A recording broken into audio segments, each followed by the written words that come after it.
As soon as you clap, I'll be on my best behavior. Anything else you want?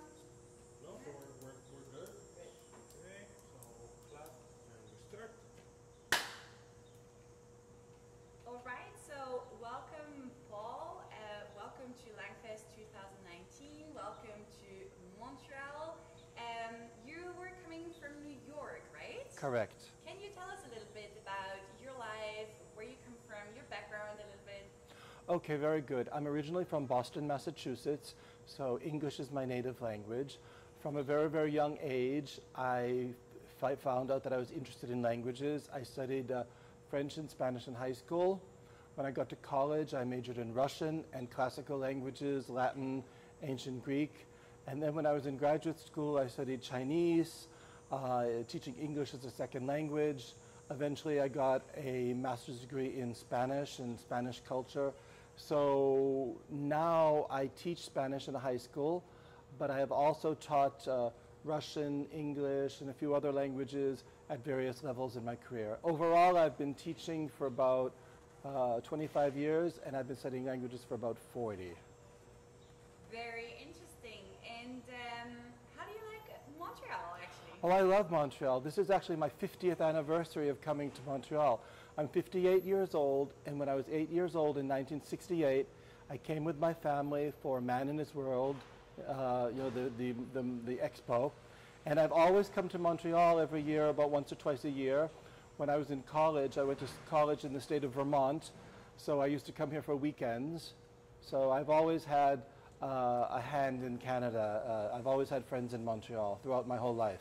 Okay, so 50% of your heart is Canadian then, in that It's case. true. I have Canadian in my background. My great-grandparents were Canadians. Very interesting.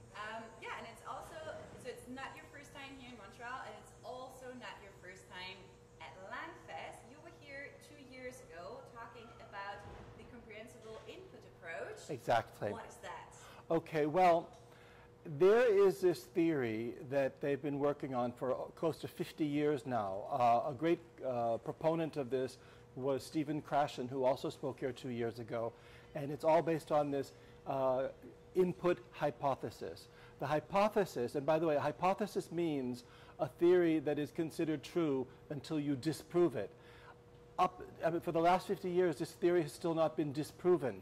The theory is that we do not learn languages in the ways that people think that we learn languages. We do not really learn languages.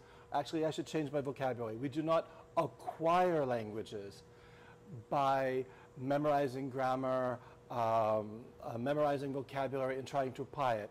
I mean, some people can force themselves to perform in a language that way, but what really brings it in is what we call through comprehensible input. When a person is exposed to messages in a language that they understand, they might not understand it 100%, but they understand at least a good amount, and then they start processing this language. If it comes in, it's repeated many, many times, especially in a variety of ways, then this grammatical and vocabulary information becomes sort of imprinted on your brain, and this is the way that people really acquire languages. Again, the distinction between learning, which is an academic, conscious process, as opposed to acquiring, which is an unconscious process, which is actually much more effective and long-term. The reason why I spoke about this 2 years ago is because I had perceived that in our polyglot community that people were not terribly aware of it. And the reason why I thought so is that the products that were being sold online, the conversations that I heard online or in chat groups seemed to show that people didn't understand this so much. They were still being very traditionalist, memorizing. They were talking about how to use your memory better, which is kind of beside the point, because we don't really learn through memory, we learn through sort of imprinting. So I brought this up, and to my great pleasure, over the last 2 years, I've noticed that the polyglot community has gotten it, and when I go online and I listen to what's going on in the chat rooms, I see more and more people are producing podcasts and readings and all sorts of things with comprehensible input. So this time I'm going to talk about a specific part of that. Yeah, this is actually something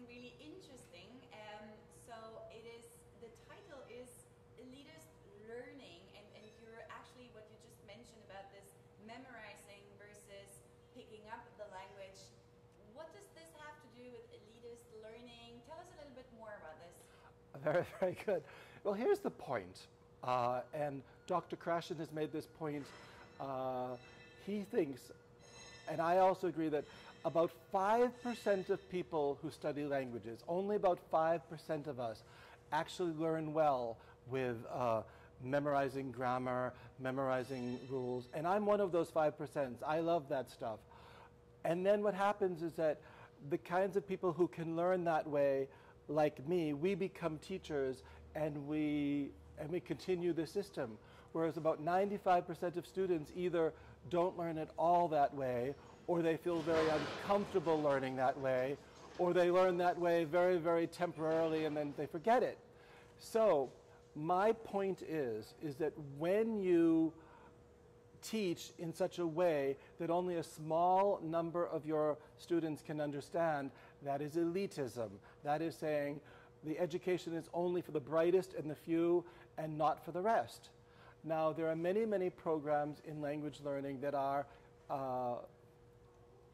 designed to be elitist. They might not use the word elite, but for example, there are programs that there is so much memorization and so much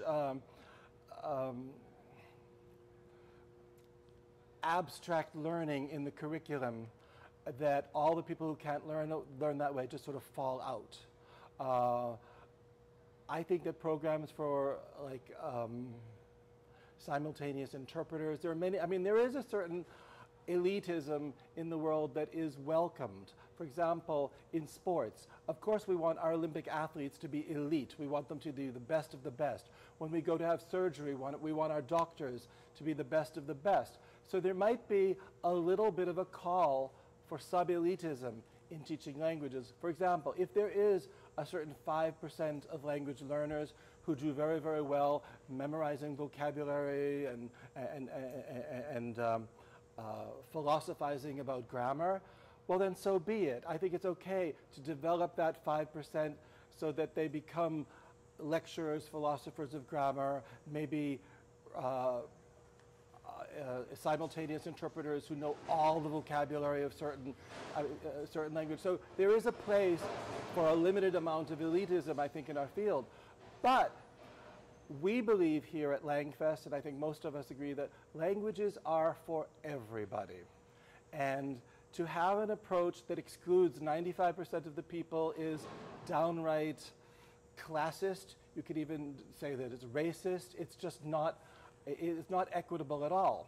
And while I'm on the topic about, you know, it being racist or being classist, in my own country, in the United States of America, what I find, and researchers back this up, is that the kinds of people who tend to do well in the sort of grammar-based, memorized vocabulary-based language learning tend to be the people who have been doing it all their lives. So if you went to a very, very grammatically based elementary school and junior high school, and at home, you know, your parents talk in a, I don't know, maybe the elite dialect of your language, they speak the correct grammar, then you will have an unfair advantage. But the people who maybe don't come from homes where the language of instruction is their language, or maybe they don't come from a home where people talk about grammar, talk about spelling, talk about all those itty-bitty things of language which are harder to learn, then people from a variety of backgrounds, not just the elite backgrounds, what they find in common is that they have storytelling. And a lot of people come from cultures where people learn through storytelling, through sort of input-based learning. And so when you do this kind of input-based learning, a lot more people are included. I'll tell you a story. Actually, maybe I teach in a school where I use a variety of methods. And most of my students are pretty good at faking it a little bit. If they're bored and they don't understand, they pretend that they understand. But every now and then I have a student who is so obviously, who so obviously shows what he or she is thinking. I have a student in one of my classes who literally falls asleep every time I say words like verb, noun, grammar, as soon as I start talking about grammar, she starts falling asleep. So obviously she doesn't come from a background, a school background, where she's familiar with this terminology. She doesn't like it. But whenever I do an exercise that's like we're singing, we're reciting, we're repeating, she just wakes up and she gets into it. Yeah, this is actually a very good part what you were just mentioning. So basically you have the two sides. On the one hand, you say you're part of this 5% being a language learner yourself. You're part of the 5% who is part of this way that you mentioned, rather learning than acquiring the language. So now, from the teacher's point of view, teaching in a high school, or what is that? High school. What do you do with 95%? Does the school system in the United States allow you to do something different? Is it even possible? Very, very good question. There is an awful lot invested in the traditional ways of teaching. There's a whole book selling culture. Like I said, teachers have passed their methods down. There are parents who would complain. There are administrators who would complain. There are students themselves who want to learn the way that their grandmother learned. So it is a little bit dangerous. This is part of the reason why comprehensible input culture has not taken root as well as I think it should, is because there's an awful lot of resistance. So what I would suggest, one of the points that I hope to speak about on Sunday, is how can you combine the two elements in the class so that, one, your students get the benefit of a comprehensive input approach, which is more the natural approach, the approach that anybody, even people with learning disabilities, can learn well in, and do enough of the traditional kinds of things that the parents won't complain, the principal won't complain. So for example, a few things that I would do is I would hand out copies of vocabulary lists, give them to them. The students who want to learn the list, great. I would hand out copies of grammatical rules. They can read them at home. The students who want to read it, great.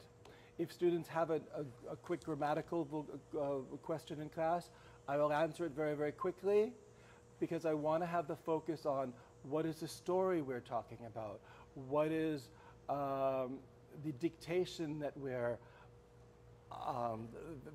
talking about or we're writing. So what I would do is that I would try to keep the class as comprehensive input based as much as possible, but knowing that you have a whole political, economical, cultural force that wants you to be traditional as well.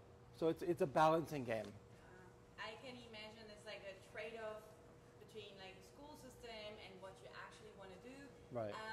Do your co-workers, other language teachers at that school, do they share your opinion? Is that also?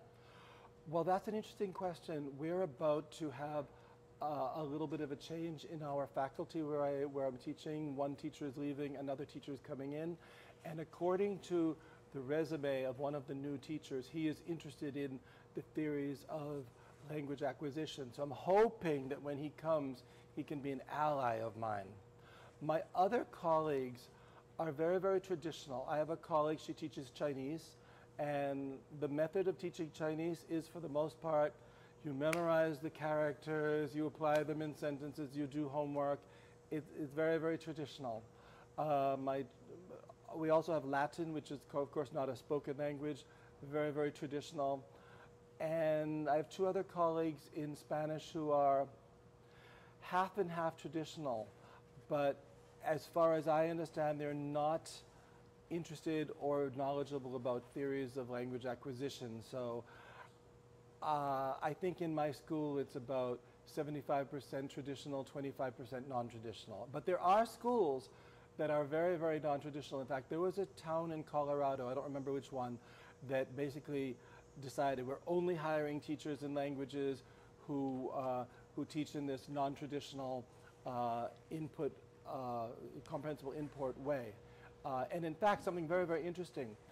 if you look back in the history of language teaching in the United States of America, throughout the 1940s, the 1950s, the 1960s, all of the teachers who were writing the textbook came mainly from New York City, sometimes from California, the big cities. But now, the textbooks and the theory are coming out of the Midwest. They are coming up with really, really interesting ideas in Minneapolis, Illinois. They're having the most interesting conferences in the center of the country, which is a very, very interesting development. When I went to a conference in the Midwest and I said that I was from New York, they said, "Oh yes, the old school." All right, so you were talking a lot about the United States, but I know that you have also traveled quite a lot, you've seen different countries, and you've also worked in different countries, right? Mm-hmm. So in comparison to the United States, what would you say, what is like, if you pick maybe 2 or 3 of the countries that you considered like knowing well, what would you say, what is the main difference, like in terms of the teaching system in those countries? Okay, of the countries that I visited, the teaching system that I know the best is that of Russia. The reason why I know the Russian teaching system better than any other one is because I studied Russian at college, and my teachers were basing their method on methods that they learned in Russia. And I also went back to Russia in 1993, 1994, where I had a Fulbright, and I was teaching English at the the Linguistic University of Nizhny Novgorod. And there, they were training people to become interpreters. And as you may or may not know, a lot of interpreters that go directly from Russia to the United Nations have spent very little time abroad, and yet their education system, their teaching, their preparation of translators is so good that they can do it with practically no interaction with foreigners. It's amazing. So what makes this system different? What makes this system different, I'm talking about the Russian elite system of preparing translators, is, first of all, they do have an elitist background, that you can't get into these schools unless you do well on tests, unless you do on interview. They're not going to let somebody in who hasn't already shown some talent. But once they get there, they have school 6 days a week, sometimes 8 or 9 hours a day.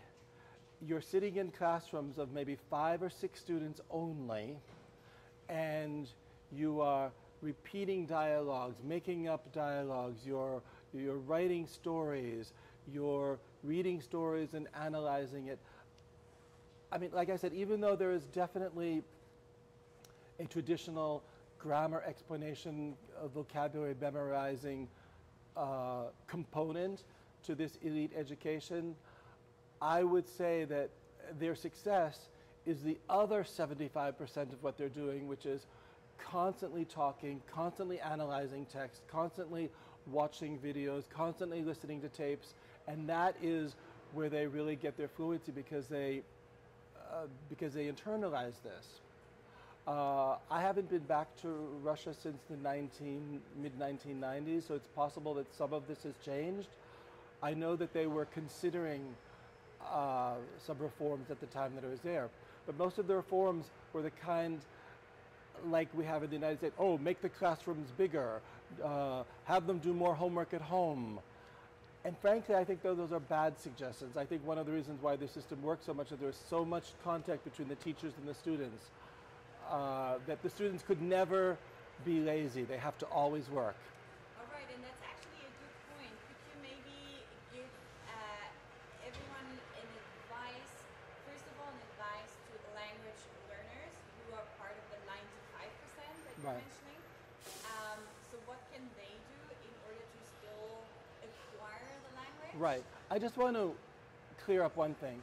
I never meant to imply that there are 5% of people who can learn languages well and the other 95% can't. I believe 100% of people can learn languages well. But what the 5% have is that they enjoy grammar. They enjoy theory. They enjoy the abstract part of languages. 95% do not enjoy that. So what I would say to those people like me, like so many of us, is if you really want to acquire a language well, you have to put the abstract away. You have to put it aside, and you have to talk to people. You have to read stories. You have to listen to tapes. You have to join chat rooms. You have to get out and activate it, because it is possible that if you're just a theoretical linguist, if you're just studying theoretically, that your language will be very unnatural, will be slow, because theory can only get you so far. You need practice. Basically, you're telling the students also to not only focus on school grades when they're learning a language, but to really also take their approach and learn through the acquiring process, and not that much considering grades, school grades. Right. I would say this, is that depending on where you go to school and what kind of program you have, if you are at a traditional school where you're only having the language 3 hours a week, 4 hours a week, 5 hours a week, and if those 3, 4, 5 hours are spent 50% of the time explaining things in English, doing grammatical exercises, you're not really getting very much real contact. For example, when I was in high school, I studied Spanish. I liked Spanish a lot, but I don't remember anybody in the classroom ever becoming very fluent in Spanish, because they just did what the teacher said, and it was not terribly effective. I, on the other hand, began to develop some fluency early on, because after I finished my Spanish homework, I would read books on my own. I would listen to tapes on my own. I would do things on my own. So I would say that to everybody who is studying languages, that in order to become fluent in language, you need probably a minimum of 10 hours a week of concentrated exposure to content. And so if you are truly interested in a language, then you need to do some time on your own. Now there are schools, in New York City for example, we have a kind of school called the Dual Language School. They're really, really fascinating. They take people among immigrants and non-immigrants, and they'll start a school, and they'll say, every Monday, Wednesday, and Friday we're going to speak English. Every Tuesday and Thursday we're going to speak French or Spanish or something like that. Every odd day, every even day. And those students, and so you have students who are native speakers of the second language, you have students who are native speakers of English, mixing. And then on every other day, the faculty switches languages. All of the faculty is bilingual. And those students, they come out of that with fluency in both languages, because they have so much contact with the language. But when you have a traditional curriculum that you're only studying 3 to 5 hours a week, it's impossible to speak well or to learn anything without extra time with content. That's very interesting from the student point of view.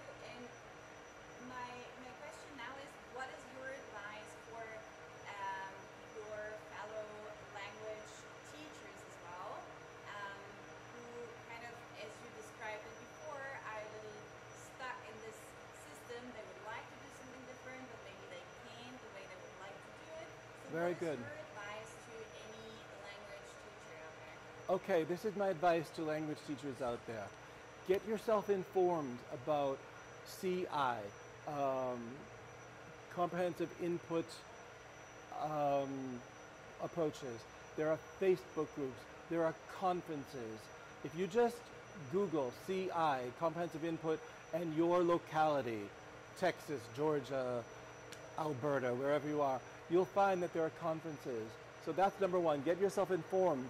But then another good step, get your principals informed.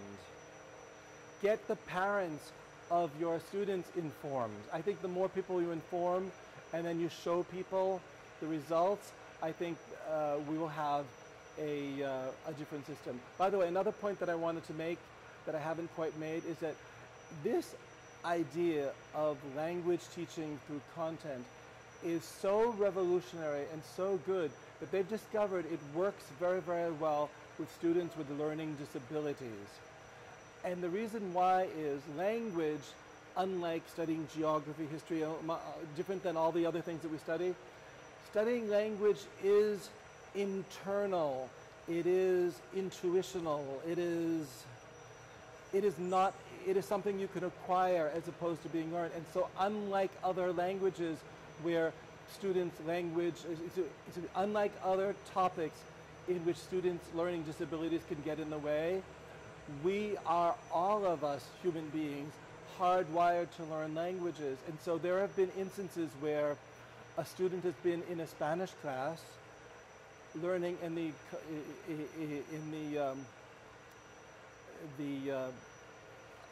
comprehensive input method, and they start writing sentences in perfect Spanish, writing compositions, and the English teacher will notice and say, "What are you doing? He doesn't write in English that well yet," because the English teacher, the student's native language, is using these traditional methods that is too abstract for the student. And because the comprehensive input method is not abstract, it's all about stories, real life content that you can somehow interact with.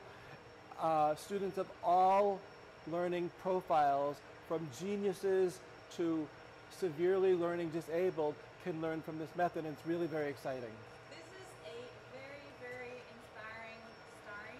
Thank you so much, Paul, for your advice, for your stories, and thank you, and we're very glad to have you here and enjoy Montreal. Thank you very much.